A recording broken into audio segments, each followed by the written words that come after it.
nsọpụrụ dịrị gị. Ị mere ka anyị pụta ụra nke ụtụtụ taa wee bịaruo ebe a n'udo.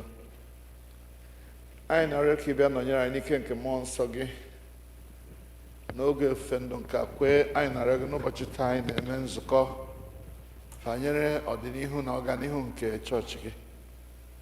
Biko nọnyere anyị, kpọrọ ụmụ gị bịa, ndị nke na-anọghị ebe a. Kwe ka ha niile bịaruo n'udo, ka anyị were otu obi na otu olu bụkọọ gị abụọ ma kwekọrịta n'ihe anyị ga-eme ka nzukọ gị wee na-aga n'ihu. Kwere nke anyị na-arịọ gị site na Jizọs Kraịst bụ onye nwe anyị. Amen. Abụ anyị gị ji malite ofe ndụ a bụ abụ nọmba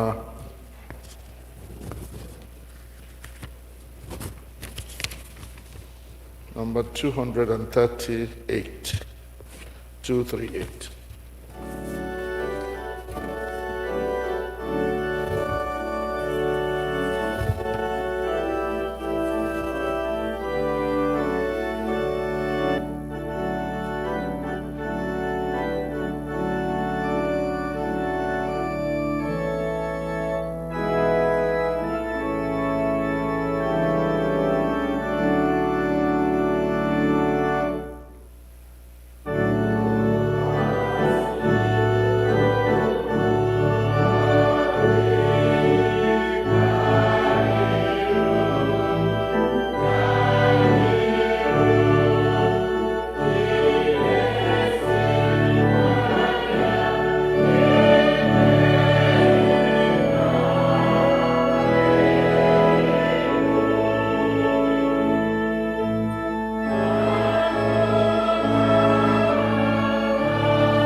Last verse.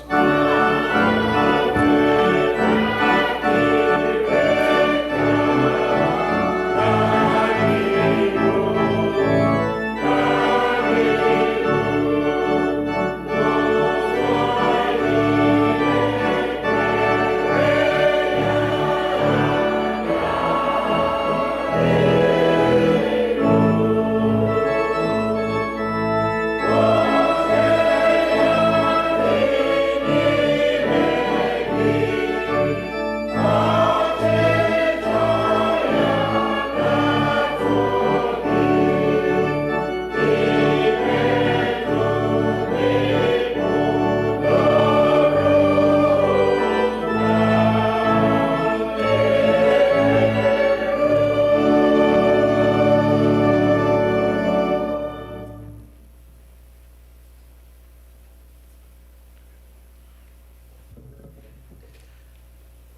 Kwa anyị ga na-aga n'iru n'ụtụtụ a n'ime ofe nrọ anyị site n'ile anya n'ime ekpere na abụ nke chọọchị anyị. Biko lee anya na peji 1 maọbụ mpịaji nke mbụ.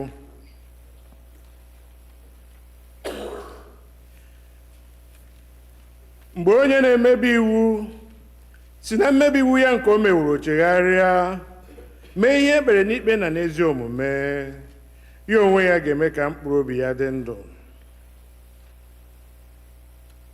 Ụmụnna m hụrụ n'anya nke ukwuu, akwụkwọ nsọ na-ezi anyị n'ebe dị iche iche ka anyị kwere ọtụtụ mmehie anyị na ajọ omume anyị, ka anyị kwupụta ha, ka anyị ghara izobe ma ọ bụ kpuchie ha n'iru Chineke bụ nna anyị nke eluigwe nke pụrụ ime ihe niile, kama ka anyị kwupụta ha n'obi dị umeala, nke nwayọọ, nke nchegharị na nke ịnụ okwu, ka anyị wee nata mgbaghara mmehie anyị site n'obi ọma ya na ebere ya na-adịghị agwụ agwụ. Ọ bụ ezie na o kwesịrị ka anyị na-ekwere mmehie anyị n'iru Chineke n'obi dị umeala mgbe niile, ma o kwesịrị ka anyị na-eme karịa otu ahụ mgbe anyị nọkọrọ zukọkwa n'otu, ka anyị kelee ya ekele n'ihi oke ihe ọma niile nke anyị natara n'aka ya, ka anyị gosi otuto nke kwesịrị ya n'ezie n'iru ọra mmadụ, ka anyị nụrụ okwu ya nke kasị dị nsọ, ka anyị rịọ ihe niile nke kwesịrị anyị na-akpa anyị ma na arụ ma na mkpụrụ obi nke anyị. Ọ bụ n'ihi nke a ka m na-ekpere unu na-arịọ unu ka unu ụra nọ n'ebe a ma ndị nọ n'ụlọ, ka unu soro m n'obi ọcha na obi dị umeala wee gbuo ikpere n'ala jee n'oche eze amara nke eluigwe. Biko ka anyị gbuo ikpere n'ala wee kwupụtara Chineke mmehie. Mmadụ niile, nna anyị nke pụrụ ime ihe niile, onye kasị ebere, anyị ejehiewo kpafukwa n'ụzọ gị dịka atụrụ furu efu. Anyị sokarịrị izuzu n'ọchịchọ nke obi anyị, anyị emebiwo iwu gị dị nsọ, anyị arapụwo ihe kwesịrị ka anyị mee, anyị emewokwa ihe na-ekwesịghị ka anyị mee. Ezi ndụ adịghị n'ime anyị, ma gị onye nwe anyị mere anyị ebere. Anyị dị ọjọọ ndị dị mere ebere. Chineke, rapụ ndị kwupụta ihe ọjọọ ha mere, weghachi ndị na-echegharị uche ha dịka nkwa nke ikwere mmadụ niile n'ime Kraịst Jizọs bụ onye nwe anyị. Kwee na nke kasị ebere n'ihi ya, ka anyị wee si ugbu a dịba ndị Chineke na nke ezi omume na ndụ anya udo, ka otuto wedịra ha nsọ gị. Amen. Chineke nke pụrụ ime ihe niile, nna nke onye nwe anyị Jizọs Kraịst, onye na-achọghị ọnwụ nke onye mmehie, kama ka o si n'ajọ omume ya pụta ka o wee dị ndụ, onye were ike na iwu nye ndị ozi ya ka ha kwuwa gụkwara ndị ya ntọpụ na mgbaghara mmehie ha ebe ha chegharịrị. Ọ ga-agbaghara tọkwa ndị niile chegharịrị n'ezie, ndị na-ejighị aghụghọ kwere ozi ọma ya dị nsọ. N'ihi nke a ka anyị rịọ ya ka onye anyị ezi nchegharị na mmụọ nsọ ya, ka ihe niile nke anyị na-eme ugbu a tọọ ya ụtọ, ka ndụ anyị fọdụrụ wee si ugbu a na-adị ọcha na nsọ. N'ikpeazụ ka anyị wee bịa n'ọṅụ ebi ebi nke ya site na Jizọs Kraịst bụ onye nwe anyị. Amen. Nna anyị nke bi n'eluigwe, ka aha gị dị nsọ, ka alaeze gị bịa, ka eme ihe ị na-achọ dịka esi eme ya n'eluigwe, ka emekwa taa n'ụwa. Nye anyị nri taa nke ga-ezuru anyị ụbọchị taa. Gbaghara ihe ọjọọ niile anyị mere, ụtọ ịwa isi gbaghara ndị mere anyị ihe ọjọọ. Edubala anyị n'ime ọnwụnwa, ma zọpụta anyị n'aka ajọ ihe, n'ihi na alaeze bụ nke gị na ike na otuto mgbe niile mgbe niile. Onye nwe anyị nọnyere unu. Abụ ọma nke dịrị ụbọchị taa, abụ ọma 23, ọ nọ n'ime program anyị.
ọgụgụ nke mbụ ga-esi na Samuel nke mbụ isi 16 malite na amaokwu nke mbụ ruo na 13.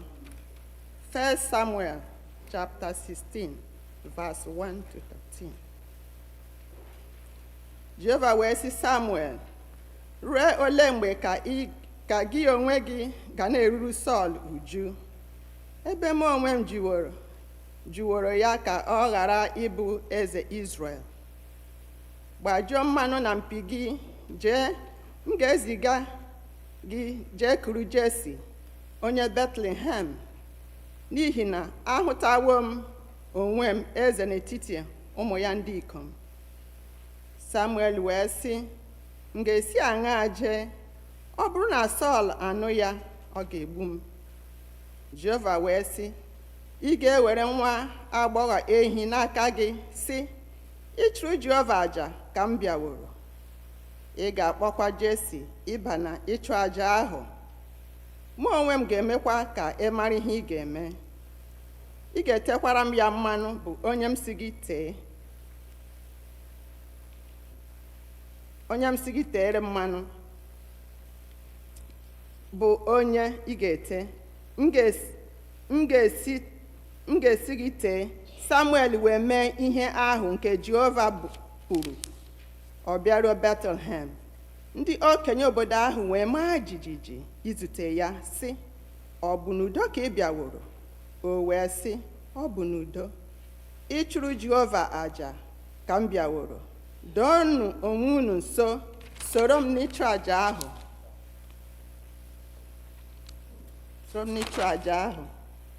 Bịa n'ịchụ aja ahụ.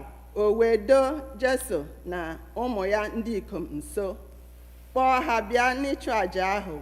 O ruo mgbe ha bịara na ọ hụrụ Elab, o wee sị, n'ezie, ọ nọ n'iru Jehova bụ onye nke ya etere mmanụ. Ma Jehova sịrị Samuel, elegidela iru ya anya, elegidekwala ogologo nke dị elu ya, n'ihi na ajụwo m ya. N'ihi na Jehova adịghị ahụ dịka mmadụ si ahụ, n'ihi na mmadụ na-ele ihe anya n'ahụ, ma Jehova na-ele obi. Jesi wee kpọọ Abinab, mee ka ọ gabiga n'iru Samuel. Ọ sị, Jehova arọpụtaghịkwa nke a. Ọ sị, Jesi wee mee ka Shaman gabiga. Ọ sị, Jehova arọpụtaghịkwa nke a. Jesi wee mee ka mmadụ 7 n'ime ụmụ ya ndị ikom gabiga n'iru Samuel. Samuel wee sị Jesi, Jehova arọpụtaghị ndị a. Samuel wee sị Jesi, ha agwụwo bụ ụmụ okorobịa gị? Ọ sị, ọ fọdụkwara ọdụdụ nwa m, ma lee, ọ na-azụ atụrụ. Samuel wee sị Jesi, ziga kute ya, n'ihi na anyị agaghị anọdụ gburugburu ruo mgbe ọ bịara n'ebe a.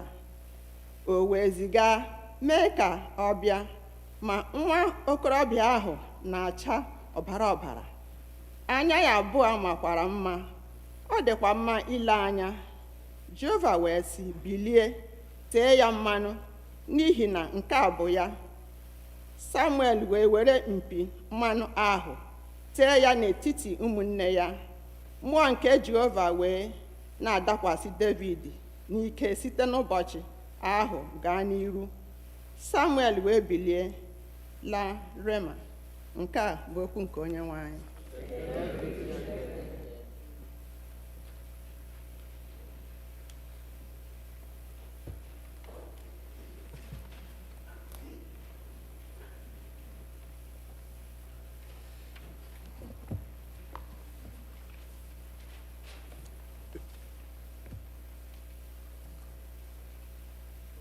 Our second reading is taken from Ephesians chapter 5, beginning to read from verse 8. Once you were darkness, but now in the Lord you are light. Live as children of light, for the fruit of light is found in all that is good and right and true. Try to find out what is pleasing to the Lord. Take no part in the unfruitful works of darkness, but instead expose them. For it is shameful even to mention what such people do secretly. But everything is exposed by the light becomes visible. For everything that becomes visible is light. Therefore it says, sleep awake, rise from the dead, and Christ will shine on you. This is the word of the Lord. Thanks be to God.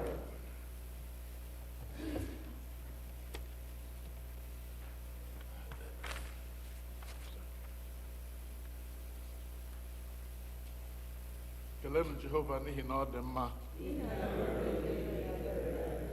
Ka anyị hulata isi n'ekpere.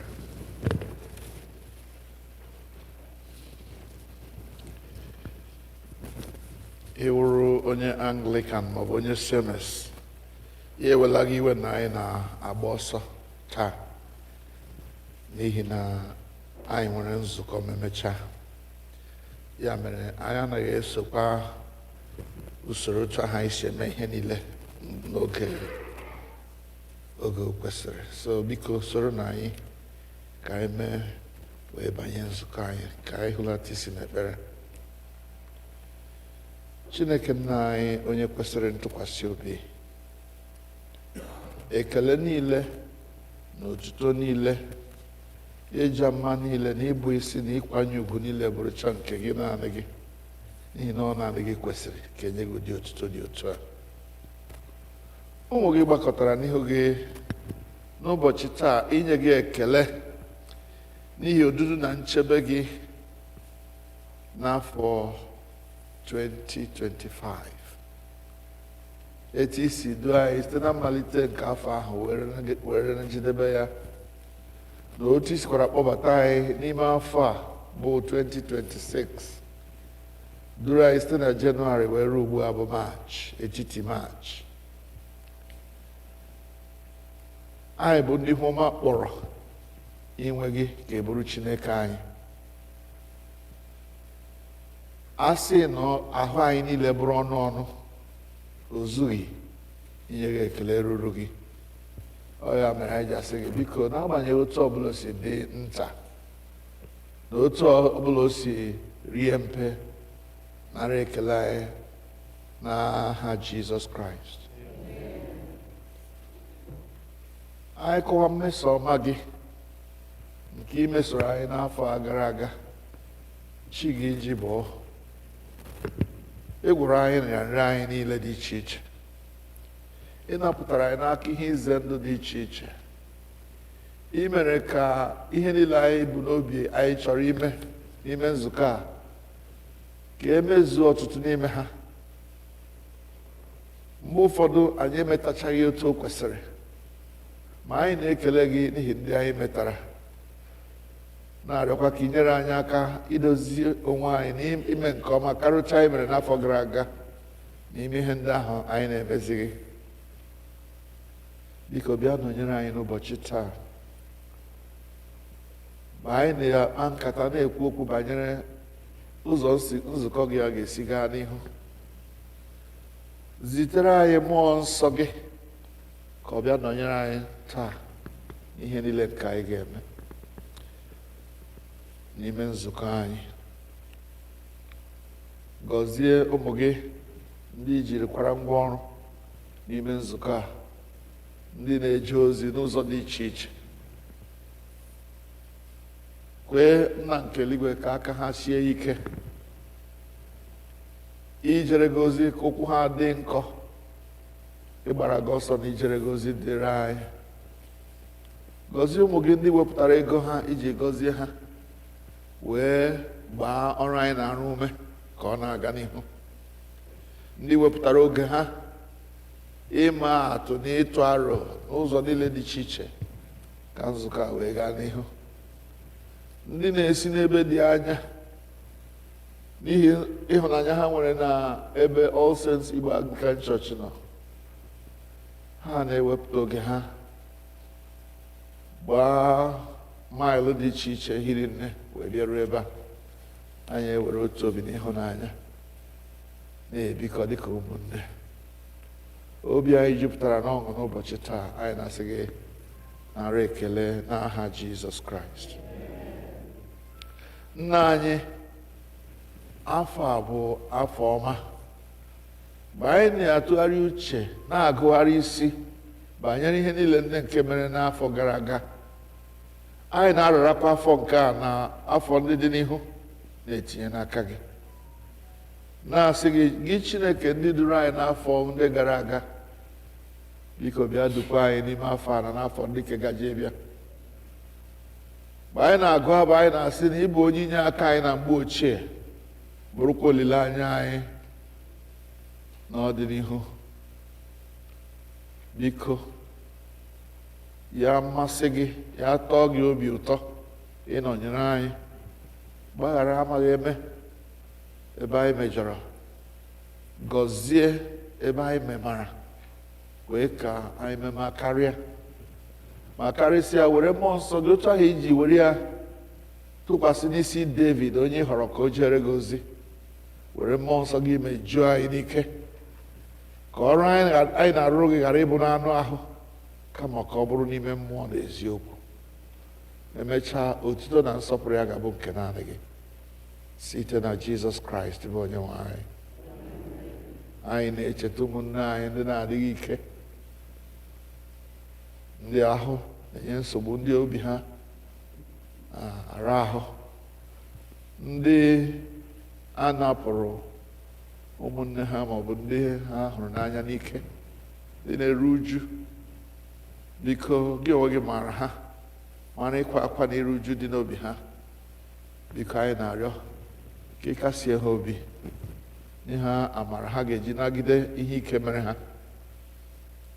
Nna anyị na-echeta ndị nọ n'etiti anyị ndị na-adịghị ike, ka ị gwọọ ha nrịarịa ha, n'ihi esiri n'obiri ụtarị a pịara Jizọs, mee ka ahụ anyị dị ike, wee ka anyị bụrụ ndị na-anata amara a ị na-enye n'ụba.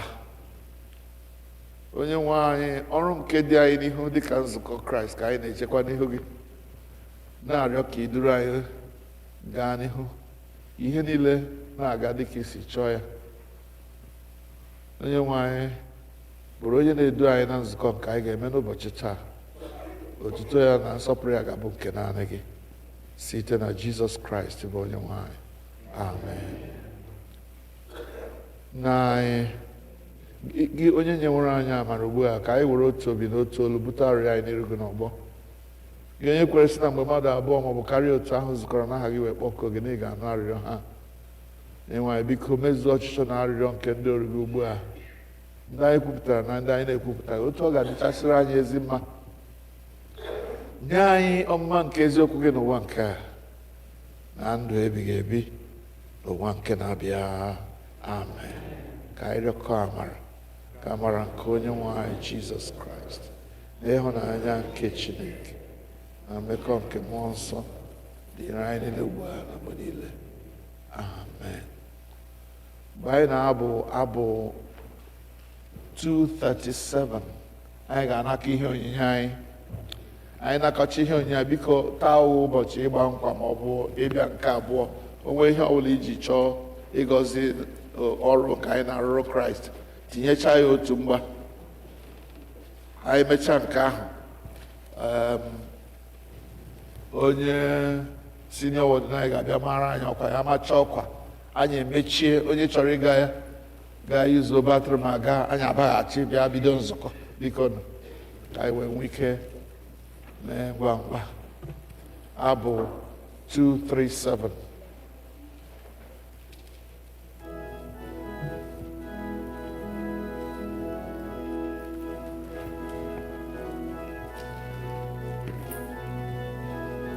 Come on, somebody, let's do it.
May we rise, please.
Ka ekpere Chineke.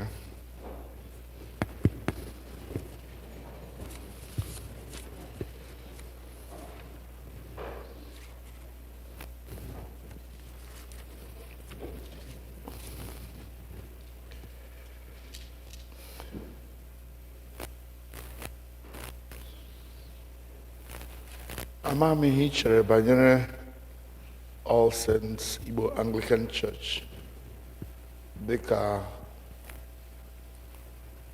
otu n'ime ndị nọ na nzukọ a. Achọrọ m ka anyị were naanị nwa mgbe a gwa Chineke otu o si dị anyị n'obi maọbụ ihe anyị na-eche banyere nzukọ. Mgbe anyị ga-amalite nzukọ, ndị kansụl ga-enye anyị ajenda anyị maọbụ ihe anyị ga-akpa na nzukọ taa.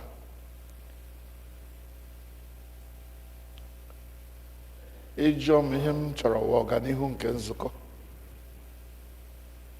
Ihe m chọrọ ka a na-esi ebe a na-ekwu okwu Chineke na-agwaghị ya mmiri site ugbu a ruo mgbe Jizọs ga-abịa. Ka ọlta bụrụ ebe Chineke ga-enwe aṅụrị ịnọgide n'ime ya na-aza ekpere, na-eme ihe ịrịba ama, na-agwọ ndị ọrịa. Okwu Chineke a na-azọpụta ndị mmehie, na-anabata ndị kwere ekwe. So achọrọ m ka onye ọbụla ịmara otu ahụ o si dị gị n'obi ịchọrọ ka All Saints Igbo Anglican Church gaa.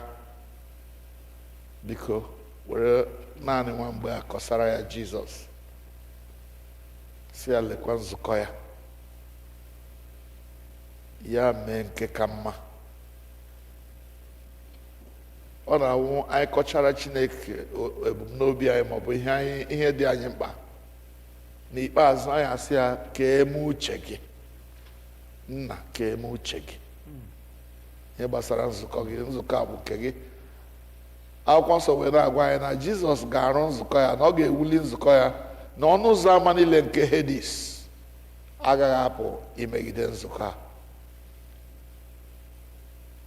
Ikwere otu ahụ soro m kpee ka Chineke anyị gbaa nzukọ ya gburugburu dịka ugwu gbara Jerusalem gburugburu.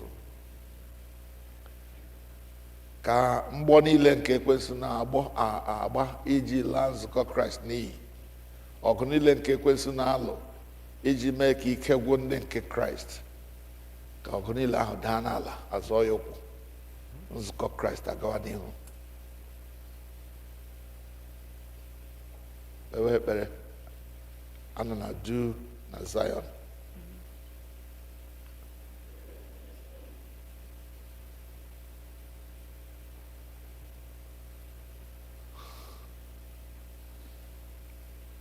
nụrụ ekpere anyị na-arịọ gị. Ya dịrị anyị mma karịa otu uche anyị na ọnụ anyị nwere ike ikwupụta, site na Jizọs Kraịst bụ Onyenwe anyị. Amen. Mgbe anyị na-abụ abụ ikpeazụ, anyị ga-process out. Mgbe anyị na-apụ, ndị ga-edoziri anyị ihu ebe a abịa dozie anyị, ebido nzukọ na-enweghị igbu oge ọbụla. Anyị abụọla abụ ikpeazụ akwa. Mgbe anyị were chorus ụfọdụ, adịghị ọ na-eme anyị n'alụ n'ọlụ anyị ga-enwe mmeri, n'alụ n'ọlụ anyị. Let's go. Unu jisi ike n'ọlụ anyị ga-enwe mmeri, n'alụ n'alụ anyị, n'alụ n'alụ. Yes, let's go. N'alụ n'alụ anyị, onye lụrụ ọlụ nwere ụgwọ anyị ga-enwe mmeri, n'alụ n'alụ anyị ga-enwe mmeri, n'alụ n'ọlụ anyị ga-enwe mmeri, n'alụ n'ọlụ anyị ga-enwe mmeri. Unu jisi ike n'ọlụ, onye lụrụ ọlụ nwere ụgwọ. N'alụ n'ọlụ anyị ga-enwe mmeri, n'alụ n'ọlụ anyị ga-enwe mmeri, onye alụ nwere ụgwọ anyị. N'alụ n'alụ ọlụ mmeri, ọlụ mmeri, ọlụ mmeri, ọlụ mmeri, ọlụ mmeri, ọlụ mmeri, ọlụ mmeri. N'alụ n'alụ n'alụ n'alụ, unu jisi ike n'ọlụ, onye lụrụ ọlụ nwere ụgwọ. N'alụ n'alụ n'alụ n'alụ, unu jisi ike n'alụ, onye lụrụ ọlụ nwere ụgwọ. Ọlụ mmeri, ọlụ mmeri, ọlụ mmeri, ọlụ mmeri, ọlụ mmeri, ọlụ mmeri, ọlụ mmeri.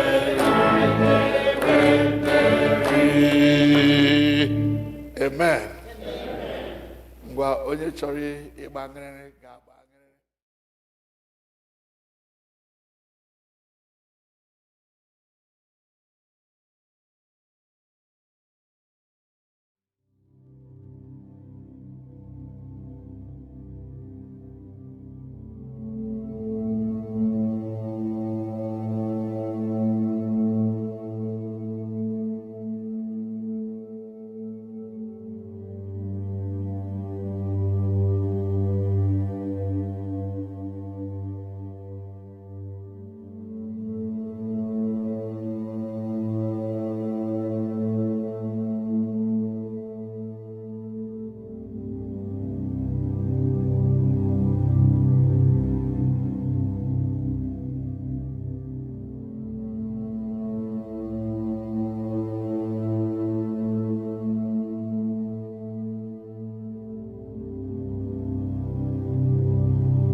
Messiah is the King of Kings.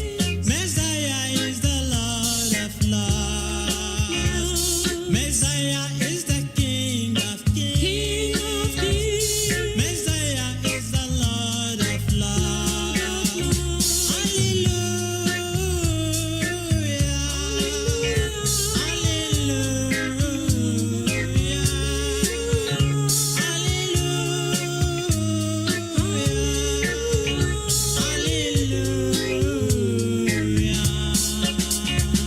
Messiah is the King of Kings. Messiah is the Lord of Lords.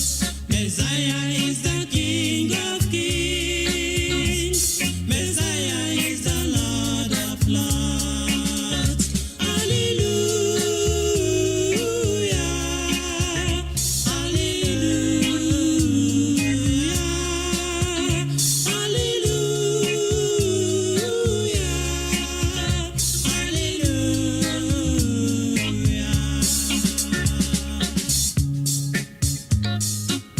He is the King of Kings. Jesus is the Lord of Lords, Savior of the whole world. He is worthy to be worshipped and to be praised. You need to worship Him, my dear brothers and sisters. Brethren, follow me to worship Him, for He is your King and also the King of Kings. Messiah is the King of Kings. Messiah is the Lord of Lords. Messiah is the King of Kings. Messiah is the Lord of Lords. Hallelujah. Hallelujah.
Can you hear Jesus alone when He calls you?